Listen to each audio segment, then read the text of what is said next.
Hi, my name's Phil. I like to talk about politics, and in this video I'd like to discuss the impact of Brexit on the UK's financial markets after a few weeks of Brexit. But first, if you'd like to be notified of daily news and politics, please subscribe to the channel and click the bell notification icon. So, I've not been talking about this much recently because it's very difficult to know where we are. Obviously, when we look at the financial sector, it's very important in this country because 80% of our economy is in services, not goods. And yet the deal we struck with the EU only covers goods. And we know it doesn't even do trading goods that many favours. It makes trading in goods more difficult than when we were EU members. We know that. Well, what do you think's happening with services? Because the deal doesn't really do anything for services. We're reliant on a bit of goodwill from the EU. Now, within that service sector, the largest individual sector is the financial services sector. It contributes a very large amount of revenue for the Treasury. So, you know, it contributes to an awful lot of spending on public services. You could argue there's quite a few people in the financial services sector that should be paying more. I mean, at least paying their fair share, but nonetheless, it contributes a lot. So any damage you do to this sector is quite bad because of all the sectors, when we look at some sectors, some of them are not that competitive. I mean, all countries will have their competitive and uncompetitive parts of their economy. The financial services sector was the competitive element for us. There are other things we do well as well. They're also hit by Brexit, like scientific research, for example. We're good at that. But if you think about large financial centres, the real big boys, like as a country, of course, you know, Brexit, unfortunately, has been pushed by people who still think we're a superpower. Of course, we're not. But when it comes to the financial world, you've got your big centres. You've got New York, you've got Shanghai, you've got Tokyo, you've got London. And I'll tell you something, London is not in fourth place in that list. Massive, huge.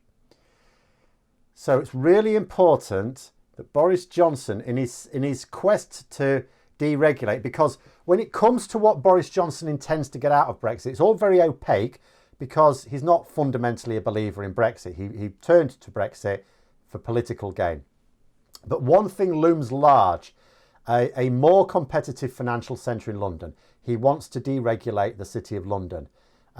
Naturally, of course, what he seems to be doing is making it less competitive. Certainly, the initial changes have been negative, and it's not immediately obvious how he's going to turn it into wins. But this is the nature of a Brexiteer. They often get the opposite of what they actually want. But Boris Johnson wanted to set up a massively deregulated giant of a financial centre in the UK. This is one of the EU's worst nightmares, however, and will seek to block it. Now, it's really this simple. They won't allow any sector in the UK, any at all, to gain a competitive advantage over their equivalent sector if they can help it. Because as I've said all along, you know, although the EU is creating the largest free trade area in the world, in fact, the largest free trade area the world has ever seen, it takes a protectionist attitude to those outside of it.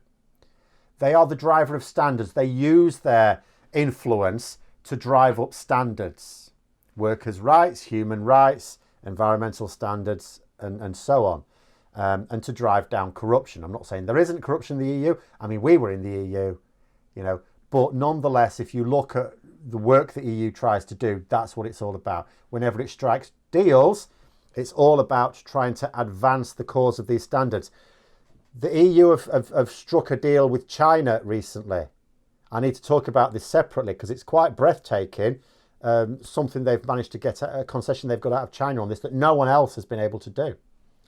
But that's for later.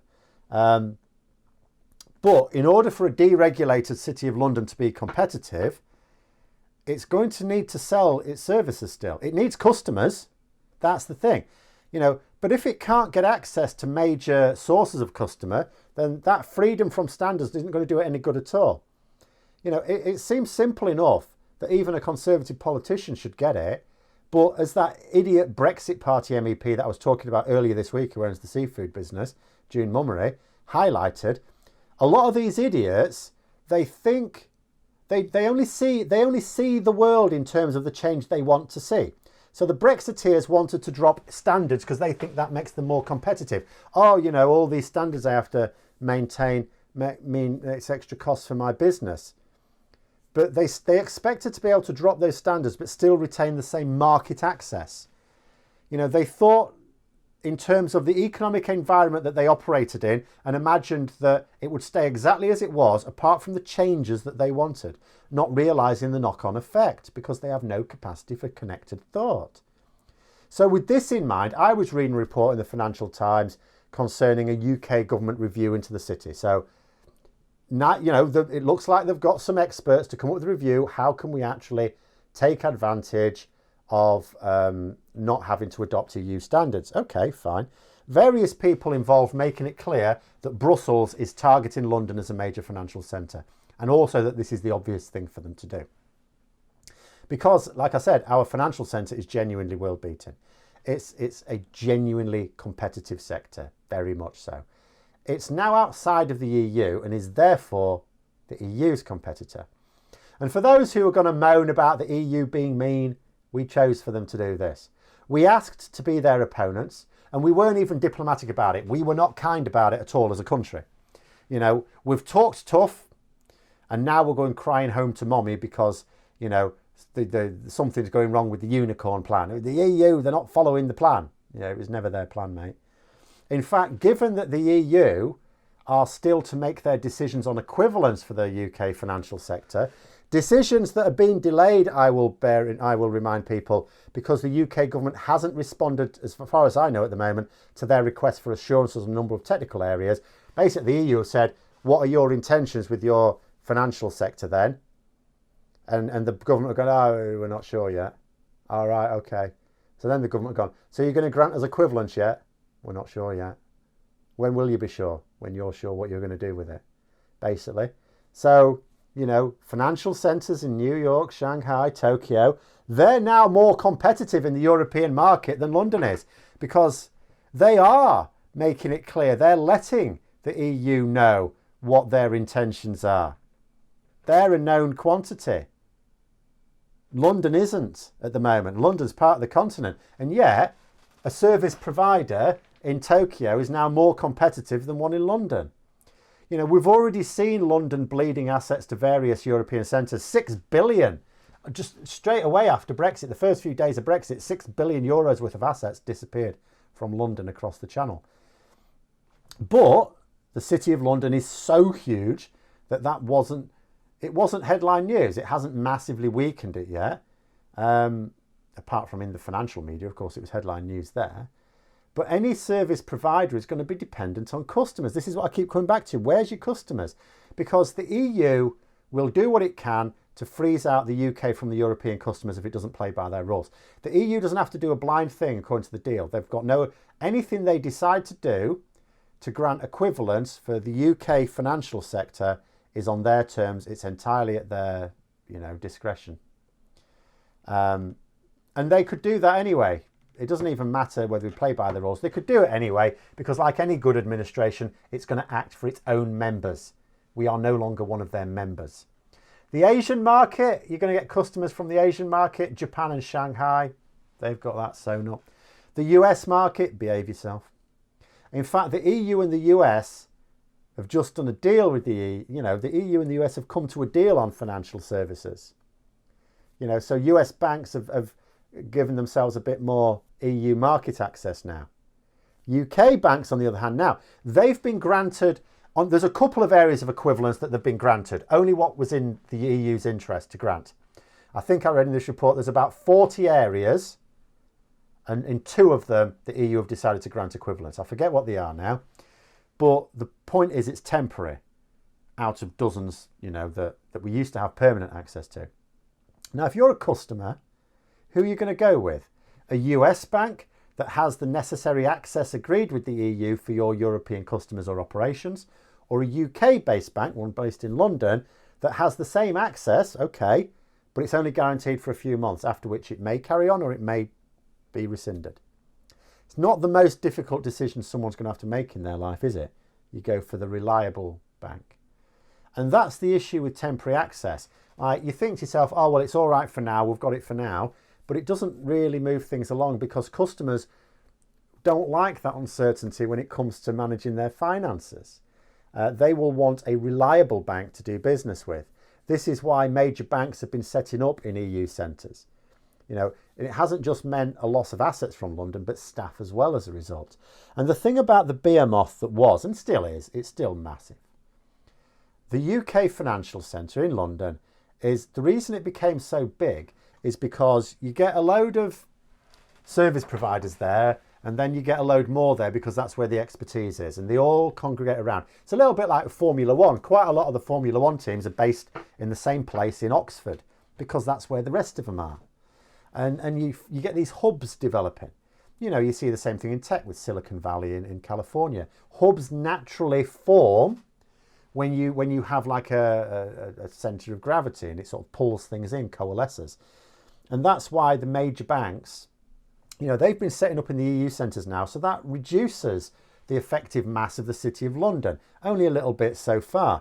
But if that diminishes below a certain threshold, then the opposite can happen. It can rapidly decelerate. Providers might move, attracted by greater gravitational pull of an emerging centre elsewhere. Now, in actual fact, I did read, and this makes sense, the thing saving the City of London at the moment is the fact that there wasn't an obvious place to go in the EU. If there was a competing financial centre in the EU, they'd have just gone there, but they didn't. So some moved to Dublin, some went to Amsterdam, some went to Brussels, some went to Paris, some went to Frankfurt. So you have all these much smaller hubs that have got larger, but they're still dwarfed by London. That's the thing that saved London. If they'd have all coalesced around the same centre, you might have started to see an emerging giant on the continent as well. So, there we go. Because the thing is I just keep coming back to this. Where in the world, so if we're going to lose access to the EU markets because we don't want to play by the rules, like if we agree to play by the rules, okay, although it's still, equivalence, because we don't have a deal for it, it can always be taken away at 30 days notice. So even if we agree to their rules, it doesn't give customers stability, because they know that we could change our standards at any moment and the EU could act with 30 days notice, remove the equivalence. Can no longer provide your services in the EU. And it's not just the EU as well, actually. We need to remember other European countries that are in the single market. So if you think to yourself, so we're going to lose market access in the EU, that's a given, has to be a given. So where are we going to get it from? Where's there enough money in the world to not just make up for that? Because why would you go through all this pain just to make up for it? To more than make up for it. Like I said, you go through the same places again, don't you? North America, New York, Asia, Shanghai, Tokyo. Where's the customers going to come from? London is the largest net exporter of financial services in the world, bar none. When it comes to the net exporter of financial services, the closest is the United States, who've got barely half our surplus. But do you know the thing about having such a massive surplus in that area? It means you are completely dependent upon customers abroad. Completely dependent. It means that our financial centre is out of all proportion to the size of our economy in terms of its size. The EU, Japan, Singapore and the US are all building agreements with each other. Those agreements will trade preferential treatment for one another's businesses. You know who's not part of that global network? The UK. And so, we're definitely not talking about the City of London collapsing. I don't want to over-egg this. And there may be things that it can do. There may be ways in which it can diverge from EU standards. And even when the EU take retaliatory action, they can still, do some business that they wouldn't have easily been able to do before. But is it going to be a net increase in business or a net loss? And I just keep coming to this.